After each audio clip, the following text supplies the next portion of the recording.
Hey there, performance management rock stars. Steve here. In this video, I'm going to help you get a pass on your upcoming ACCA exam. I'm going to take you through 4 difficult OT questions from the June 24 examiner's report.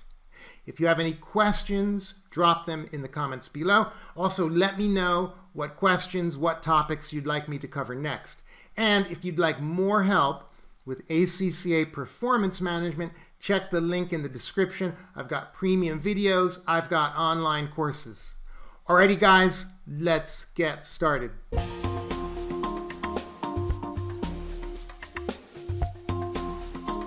I've got 4 questions from the recent examiner's report on my screen, ready to go. I'd like you to pause the video and try these questions first. Then you continue watching. We'll do it together after you've given it a try. So here's question 1. Please pause the screen. Give it a try on your own. Wow, difficult question. The information is not presented in a table. It's presented in paragraphs in a narrative style. This always makes the question more challenging. It's quite busy. I'm catching lots of different kilos, different products, and it's relevant costing, a difficult topic as well. So this is one that I'd probably flag and come to later after I've cleared out the easier questions. But let's go through it together now. So I always read the question first, the task. What is the relevant cost of a material? So first thing that I need to do is recall my technical knowledge. And for any relevant cost of materials type of question, we're going to fall back on a decision tree. Let me review that with you quickly. We're going to ask a series of questions to determine the relevant cost. First question we always ask: is the material in stock? If the answer is no, then we have to go to the store and buy it. So the relevant cost would be the current price. And I remember that they said they didn't have any in stock, so we're going to have to potentially buy at least some of it. Now remember this: if the material is in stock, we ask another question. Is it in regular use? And if it is in regular use and we take it out of the storage room for the special project, that means we're going to have to buy more to put into the storage room to do our regular work. So if the question says that the materials are in regular use, then it's also going to be the current price for the relevant cost. And now here's the tricky one. If the ingredients, if the materials are in stock, but they're not used for anything else, then we ask, is there an opportunity cost? Can we sell them for scrap? Well, if we then use these materials in our special project, we lose the scrap proceeds. So the opportunity cost would be the scrap proceeds. Or if we can use those materials as a substitute, we lose the contribution earned of selling that. So if the goods are in stock,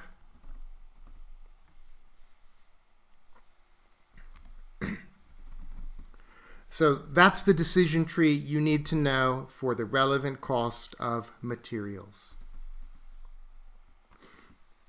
Now that we've reviewed the theory, let's jump in. We need 600 kilos of K to fulfill an order, and we need this in 1 month, not now, in 30 days. We have none of it in inventory. So at this point, we have to buy everything with the information we found so far. However, we have 200 of J in stock. We'll have that in 1 month's time. J is not perishable, and we have nothing to do with J other than sell it for scrap. Guys, that's the opportunity cost right there. So if we use the J, we lose 28 per kilo. But we learn more. We also have to pay $6 per kilo to do that conversion. So guys, the cost of using the J would be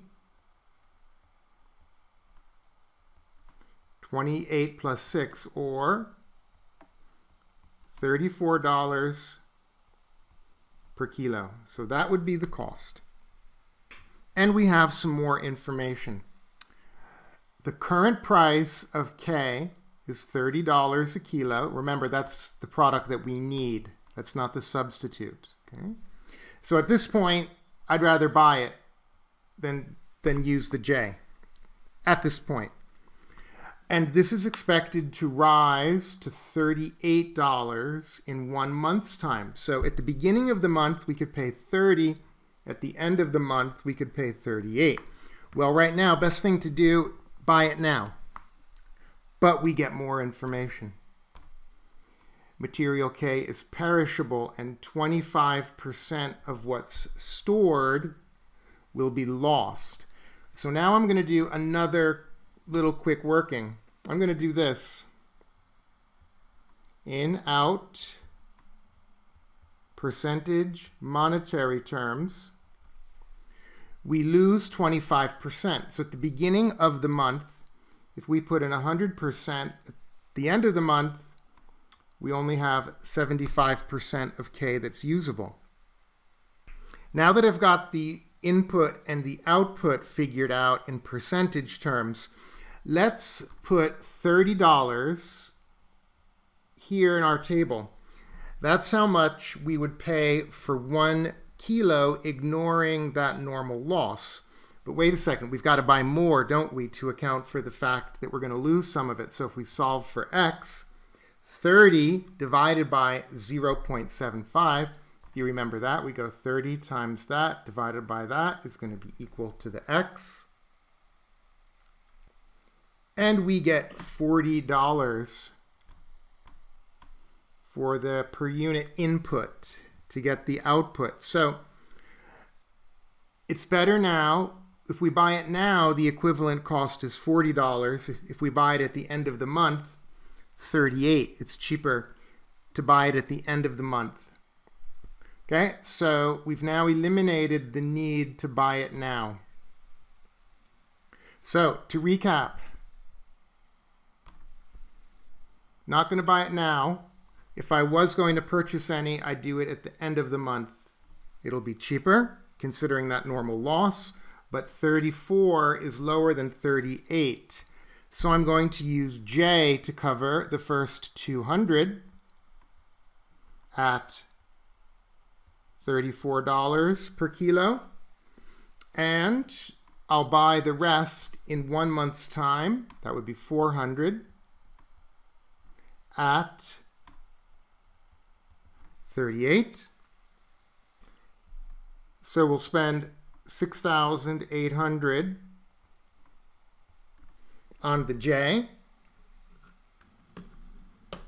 We'll spend 15,200 on the K. So the total relevant cost to fulfill the customer order will be $22,000. That's what we would plug into that fill in the blank. Guys, difficult question. If you just left this till the end, I would respect that decision. You could do quite a few easy questions. You could do 3, maybe 2 or 3 easier questions in the time that it took us to do this one difficult question. Moving on to the next question, we've got a theory question, and I read the task. Which of the performance measures would be used to measure economy? So now we're looking at the 3 E's, value for money. Pause the video, give it a try, and then roll the video when you're ready to go together. Welcome back. Before I get started, I look at the answers. 3 of the options have 2 correct. 1 of the options has 3 correct. That tells me that at least one of these is not going to be measuring economy. So it might be easier to eliminate a statement than it is to find a correct statement. So keep that in mind. And that applies to any of these theoretical style questions. Now, economy. If you remember the 3 E's, the first E is economy. We want the lowest cost for our inputs at the right quality level. That's economy. Then at the end, we have effectiveness. Measuring, are we reaching our objectives? Are we fulfilling our mission? And the third one, efficiency. Sorry, the second one. That one's about the maximum output per unit of input. And it often has the word per in it, a compound metric. Okay? So we're looking for these ones, anything that's related to economy.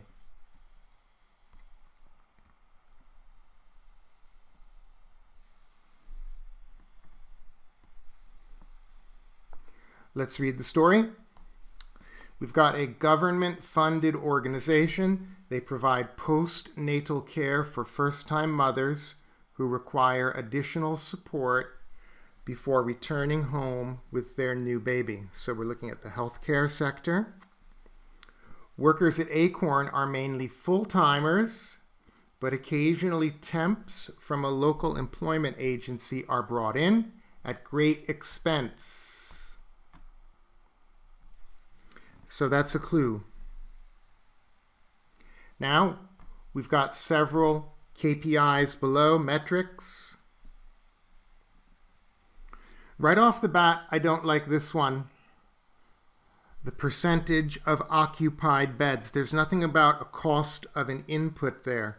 That is measuring the efficiency. So 1 goes out. So option C is eliminated. I'm liking direct staff cost as a percentage of total operating costs, because now staff are inputs and we're looking at costs. So now we are measuring economy. Do we have any with 2? Well, that doesn't help us, does it? We know that 2 is correct. We should have done that before we went further. So we know 2 is correct. Now, let's check the next one. Full-time hours as a percentage of total staff hours. There's no monetary value here. Again, here we're looking at an HR metric. Indirectly, it's linked to costs, but it's not measuring economy. So I'm not liking 3. Tempted to take that one out. Food cost per meal served to patients. I'm liking that one. So guys, I'm liking 2 and 4. Answer is B.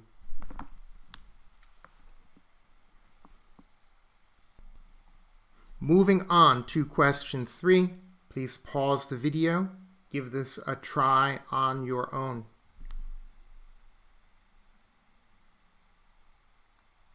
All right, welcome back. We've got learning curve. This is a classic Now I'm going to use a sneaky trick. What I'm going to do when I have a learning curve type of question, I'm going to write down the important information on scratch paper or in the scratch pad, and then I'm going to zip over to section C and borrow a spreadsheet. It'll save a lot of time. And what do they want us to find? What is the incremental time for batch number 8? Batch number 8. So to recap the theory here, what we are going to do, if we graph this,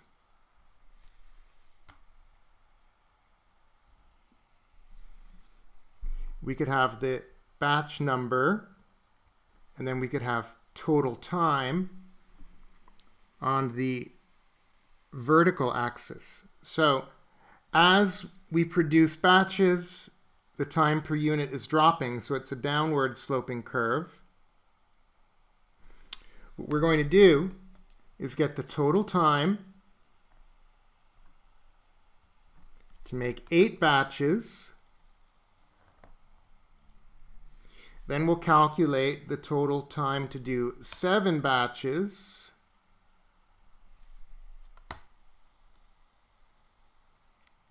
And the difference between the total time to make 7 and the total time to make 8 will be the time for batch number 8, the 8th batch. Okay, I'm going to rock over to my spreadsheet and make really quick work of this. After you practice this a couple of times, you should recognize this one as really not that bad.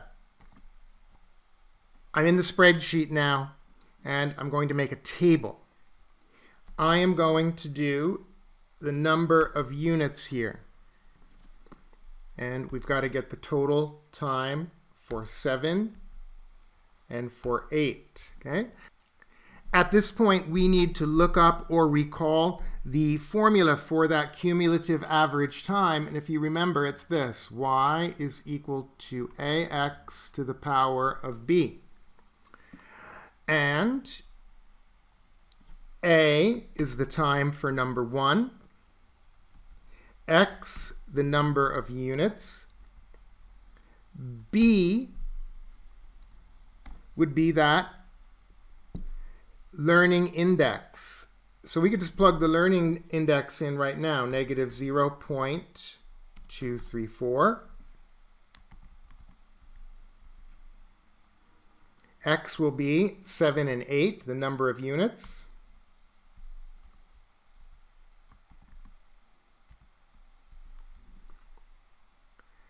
A, the time for number 1, 260 hours.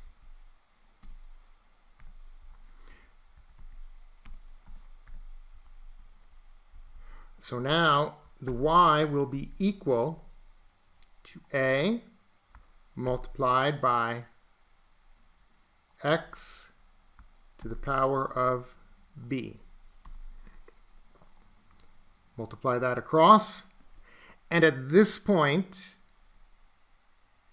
we need to get a total time, because remember, y is the average time, so we multiply the y by the number of units.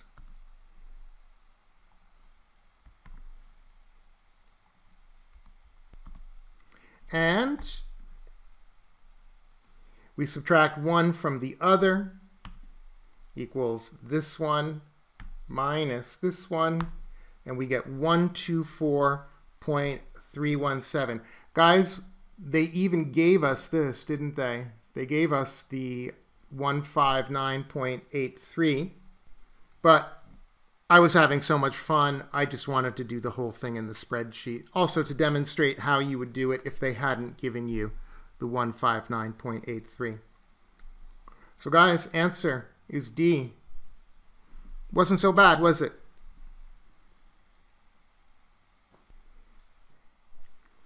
Guys, last but not least, we've got a theoretical question on the screen. Pause the video, give it a try, and then continue rolling when you're done. Welcome back. I'm liking this question. I like the IT questions. Which two of the following controls are likely to be of use to this company? So we've got to figure out what's their objective, what's the risk that we're trying to reduce or manage. And let's read. Basile uses the services of a number of market research consultants based in the different regions where it works. These consultants are provided with hard copies, paper printouts of the designs for new products sent in sealed packages via couriers due to the commercially sensitive nature, so they don't want to put it into the internet electronically. To further ensure that the details of the new products are not leaked, the consultants are required to work using non-networked computers and to save all market research findings on a password-protected hard drive that is again sent by the courier. Wow, high security. So I'm going to do this one by elimination, because nothing is on the internet. The firewall is not going to help us, right? Again, because we're not sending the files through the internet and the consultants are not connected to the internet, the spyware is not a risk, okay? So these internet problems are not risks. So therefore, the most reasonable answers would be locking things up when we're not using it, lock the physical documents, and a confidentiality contract. So now the consultants will be motivated to protect the information, or they will be liable for penalties or losing the contract. So guys, we've got B and D there. All right, PM team, there you have it. 4 OT questions. I hope you found that useful. I hope you picked up some exam technique tips. If you have any questions, drop them in the comments below. And this is Steve signing out for now. Good luck on your upcoming PM exam.